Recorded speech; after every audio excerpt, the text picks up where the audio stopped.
Hey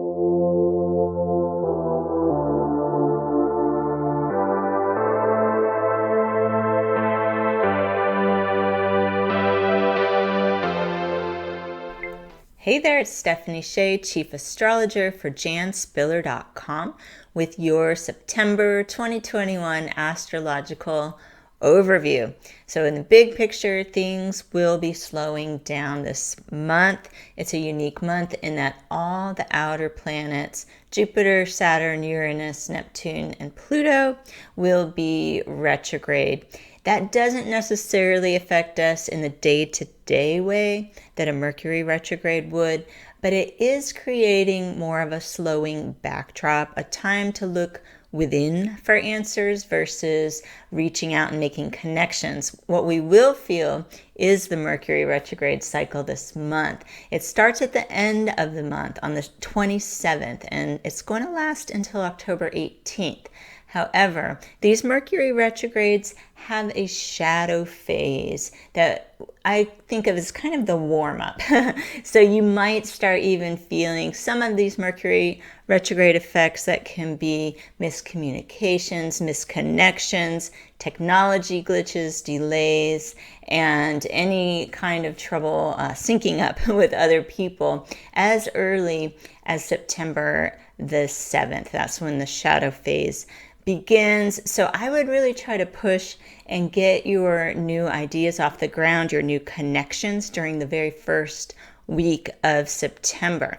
During the first week of September, we'll be outside of that Mercury retrograde shadow phase. We will have Venus in Libra, which is excellent for negotiating and communications, creating win-win situations. And we will also, in that first week, have Mars in Virgo, which is great for catching the details, for pushing forward with a plan step by step. So that is your week of the month, the first week of September, to really get things solidified.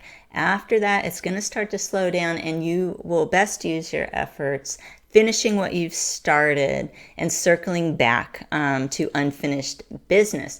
Now, the good news for us is that this month's new moon is on September the 6th. So it just squeaks right in there before the shadow of Mercury retrograde. So I think that will still be a very potent time for intention setting. It's a 14-degree Virgo new moon. So if you were born on or around September the 6th, or you have around 14 degrees of Virgo rising, this is a special new moon for you. This is setting a new yearly cycle. When the new moon lands on your birthday especially, you have a lot of new beginnings in store for you over the coming year. So when you're setting those new moon intentions, think big. All Virgos, of course, can take advantage of this, and all zodiac signs can set intentions at the September 6th new moon. Virgo themes that are supported for intention setting around this new moon are anything having to do with our work, our health, our routines. If you are trying to get a healthy routine going, again, I would say that first month of September is a prime time. So let's see what else is happening in the month.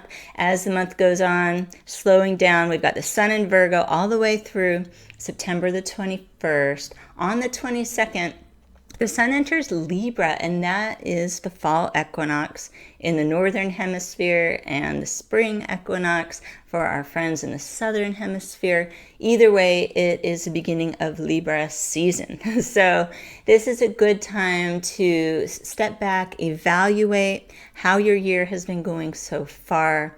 Take stock of things, see if there is an imbalance. Libra is a time to get things in balance and prepare yourself for the next steps. Once we get out of this Mercury retrograde in the middle of October, as October progresses and we get into November, there's more dynamic astrology. We will be pushing forward again one more time in 2021 before our next retrogrades. So keep that in mind. I think as we start Libra season, we can really assess where we are and see maybe what we want to add or subtract from our schedules or our lives to keep it most in balance. Now, we've got also the full moon at 28 Pisces, 28 degrees of Pisces on September the 20th, right close to that equinox. So if you are born on September the 20th, you're a late degree Virgo, around 28 degrees Virgo, you might feel this really strongly. It'll be exactly opposite you. Other people who will feel that, of course, are Pisces people, especially if you are around 28 degrees Pisces or Pisces rising 28 degrees. The Pisces full moon will highlight emotions. Pisces is a water sign, and it's all about the things that have been brewing in our subconscious. It's also highly creative energy. So I would think anyone who has been working on some creative projects could feel a sense of accomplishment around this Pisces full moon. And that's a really positive use of your Mercury retrograde time. As I was mentioning, you can be finishing things that you started. So maybe you even make September 20th kind of a special goal to have some sort of result for your efforts. It's also a good time to make emotional connections with yourself and others, kind of see emotional situations with greater clarity. If it feels overwhelming, sometimes water sign full moons can, especially if you are a water sign.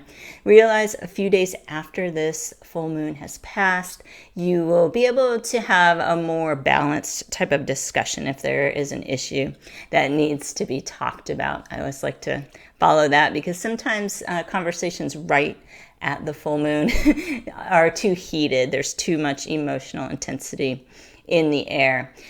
So that's the gist of September. It's really going to feel, I think, as we go through the month, that you are regrouping, kind of gathering your strength and your resources for the next steps ahead. October is going to feel, I would say, even slower. So you can just prepare, okay, what will I be building on during the second part of this month and into October, and you can keep yourself productive and as on track as you can given all these retrogrades. Keep an attitude of flexibility because things just don't always flow in a timely fashion when we're working with a lot of retrograde planets. So keep a healthy dose of patience, and I hope you can make the most of September's astrology. Be safe and be well, and I will see you next time with your monthly overview.